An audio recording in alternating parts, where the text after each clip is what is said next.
আল্লাহ তাআলার কি অপরূপ সৃষ্টি।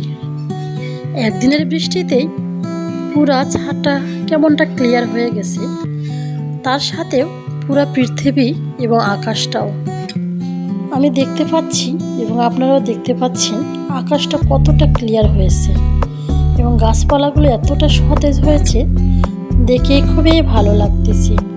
গাছপালাগুলো কতটা শান্ত হয়ে দাঁড়িয়ে আছে। বৃষ্টির এই দিনে সবাই প্রিয়জনকে খুবই মিস করে, আর বিশেষ করে বৃষ্টির দিনে একটু আনকমন কিছু রেসিপি খুবই ভালো লাগে। প্রিয়জন থেকে যারা অনেকটা দূরে সরে আছে বা বাস্তবতার খাতিরে অনেকেই আলাদা হয়ে আছে, তাদের জন্য আমার পক্ষ থেকে অনেক অনেক ভালোবাসা ও দোয়া রইল। আর যারা প্রিয়জনকে সাথে নিয়ে বসবাস করতেছেন, তাদের জন্য শুভকামনা রইল। হ্যালো এভরিওয়ান, আসসালামু আলাইকুম। আপনারা সবাই কেমন আছেন? নিশ্চয়ই আল্লাহর অশেষ রহমতে সবাই ভালো আছেন, সুস্থ আছেন। আলহামদুলিল্লাহ, আমরাও ভালো আছি, সুস্থ আছি। আবারও আমি হাজির হলাম আপনাদের মাঝে আরও একটি নতুন ব্লগ নিয়ে। আশা করছি আমার এই ভিডিওটি সবার কাছে ভালো লাগবে। সকাল থেকেই আবহাওয়াটা একটু স্বাভাবিক, আর তার সাথে রিমঝিম করে বৃষ্টি হচ্ছে, সেজন্য আজকে আমার মনটা খুবই ভালো লাগছে। আর সে কারণে এই হালকা আবহাওয়ায় একটু গরম গরম গরু মাংস রেসিপিটা করতেছি। যেহেতু আমার বড় মেহমান মানে আমার শাশুড়ি এসেছে, তার জন্য তো বিশেষ রান্না করতেই হয়। আর বিশেষ করে জার্নি করে এসেছে, তো খুব একটা তার জন্য বিশেষ আয়োজন করব না, সিম্পল এই আয়োজন দিয়ে তাকে আপ্যায়ন করব। এখানে দেখতে পাচ্ছেন আরও কিছু রান্না করেছি, সেটা হচ্ছে অফ ক্যামেরায় করে নিয়েছি, যা আপনাদের মাঝে শেয়ার করতে পারিনি। কেননা তাড়াহুড়ার মাঝে যেহেতু শাশুড়ি আসবে, তার কথা শুনে ঝটপট রান্নাটা সেরে ফেলেছি, যাতে করে সে আসার পরে যেন আমি তাকে ব্যস্ততা না দেখাতে পারি। আর হচ্ছে মেহমান আসার পরে যদি রান্না বান্না নিয়ে ব্যস্ত থাকি, তাহলে বিষয়টা কেমন দেখায় না। আর বিশেষ করে শ্বশুরবাড়ির লোকদের তো নিয়ে একটু সবসময় একটু স্পেশালিভাবে থাকতে হয়। আর এখানে আমার শাশুড়ির জন্য ট্যাংরা মাছ দিয়ে ছোট ছোট আলু কুচি করে কেটে নিয়ে একটু সুন্দর করে রান্না করার চেষ্টা করেছি। আশা করছি সবার ভালো লাগবে।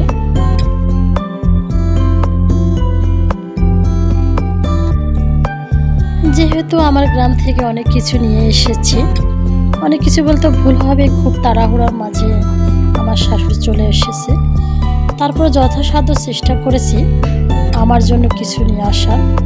এখানে দেখতেই পাচ্ছেন যে এখানে আলু, চাল, আম, কাঁচা আম, পাকা আম দুটাই নিয়ে এসেছি। আর বাগান থেকে বিশেষ করে এই একটা গাছের আম হচ্ছে আগেই পেকে যায়, আর সেই কারণে আমার শাশুড়ি চেষ্টা করেছে যে পরে হয়তো আসলে যেতে যেতে অনেক দেরি হয়ে যাবে নাকি, আর সে কারণেই যতটুকু পারছি নিয়ে এসেছি, কাঁচা এবং পাকা এবং লেবু, তার সাথে একটু গাছের সজনাও নিয়ে এসেছি, কারণ সজনা আমার খুবই পছন্দের একটি খাবার। আর সে কারণে আমার শাশুড়ি খুব তাড়াহুড়োর মাঝে যতটুকু পেরেছে এনেছে। আর বোতলে যে সরিষার তেল দেখতে পাচ্ছেন, ওটা আমাদের হচ্ছে জমির সরিষা থেকে একদম কারখানা থেকে তেল মাড়াই করে আমার শ্বশুর দিয়ে পাঠিয়েছে। বিশেষ করে সরিষার তেল আসলে আমি বাজার থেকে খুব একটা কমই কিনি। সব কিছু কাজের মাঝে আমার শাশুড়ি আমাকে হেল্প করতেছে। সেখানে কিছু বড় আলু এবং ছোট আলু আছে, তো বড় আলু এবং ছোট আলু দুটাকে আলাদা করে নেবে, যাতে করে আমার রান্নার সময় সুবিধা হয়। আসলে আমি অনেক সময় সবগুলো একসঙ্গে রাখার চেষ্টা করি, কিন্তু আমার শাশুড়ি বলতেছে যে বসে যেহেতু আছি, আমাকে একটু দাও, তোমাকে হেল্প করে দিই, তো সেই জন্য আর কি দেওয়া। আর এখানে দেখতে পাচ্ছেন পাকা আমগুলো, সেগুলো আমি কেটে নিয়েছি। আর এখানে হচ্ছে কাঁচা আম, এগুলো আমি ডিপ ফ্রিজে সংরক্ষণ করে রাখবো। কাঁচা আম বলতে ভুল হবে, এই আমগুলো যদি আমি বাইরে রাখি তাহলে একসঙ্গে সবগুলো পেকে যাবে। তো দেরি না করে আমি এই কাঁচা আমগুলোকে খুব তাড়াতাড়ি ক্লিন করে নিয়ে আমি এগুলো একটু হালকা করে শুকিয়ে আমি ফ্রিজে সংরক্ষণ করে রাখবো, যাতে করে 1 সপ্তাহ বা 2 সপ্তাহের মধ্যে বা অনেক সময় ইচ্ছা করলে নাও খেতে পারি। তবে আমার সময় মতো আমি এটাকে গুছিয়ে নিতে চাচ্ছি, আর সে কারণে আপনাদের মাঝে শেয়ারও করে ফেললাম। এই আমগুলোকে আমি পানি দিয়ে ভালোভাবে ঘষে মাজে ক্লিন করে নিব এবং একটি জালিতে এগুলো আমি শুকাতে দিব, বলতে একটু পানি নিংড়িয়ে নিব। তারপরে ধীরে ধীরে এটাকে ফ্রিজে রাখার জন্য রেখে দিব। যতক্ষণ না শুকিয়ে যাবে ততক্ষণ পর্যন্ত অপেক্ষা করব। ভেজা আম রাখলে হয়তো অনেক সময় দেখা যায় যে আমটা বেশি দিন থাকে না, বা আমার সময় মতো আমি এটাকে ইউজ করতে পারি না। আর সে কারণে ভালোভাবে ক্লিন করে আমি আমার মতো করে এটাকে গুছিয়ে নিচ্ছি, যাতে করে আমি দীর্ঘদিন ধরে এই আমটাকে সংরক্ষণ করে রাখতে পারি। আর সে কারণেই এই বিশেষ ব্যবস্থাটা আমি সেরে ফেললাম এবং আপনাদের মাঝে শেয়ারও করলাম, যাতে করে আপনাদেরও কাজে লাগে। যেহেতু আমটা প্রায় শুকিয়ে এসেছে, এখন আমি খাতার পেজ দিয়ে এগুলোকে মুড়িয়ে নিব।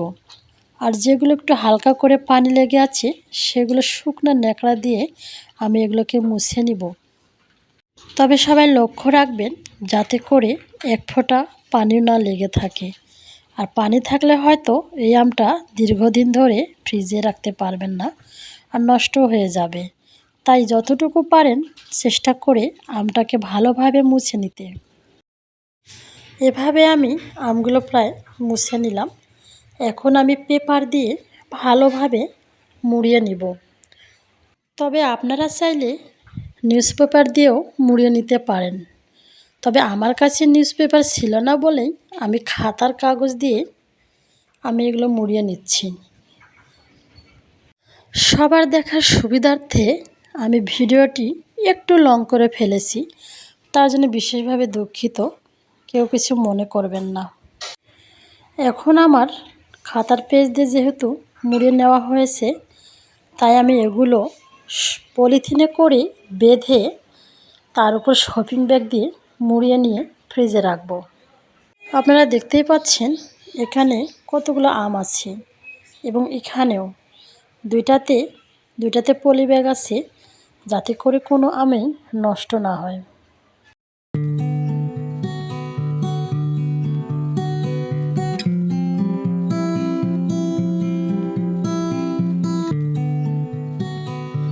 যাই হোক, এখন আমার আম সংরক্ষণ করা হয়ে গেছে। এখন আমি পাতিলে দুধ গরম করতেছি এগুলো দিয়ে পায়েস রান্না করব বলে। কিন্তু দুর্ভাগ্য আমার এই আশাটা পূরণ করতে দিল না। যেহেতু অনেক গরম পড়েছে, তাই ভাবলাম একটু বেশি করে পায়েস রান্না করে ঠান্ডা করে যদি ফ্রিজে রেখে দেই, তাহলে পরবর্তীতে পরিবেশন করতে খুবই ভালো হবে।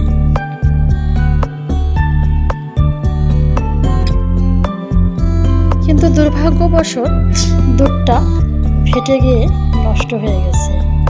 কিন্তু করার তো এখন কিছুই নাই।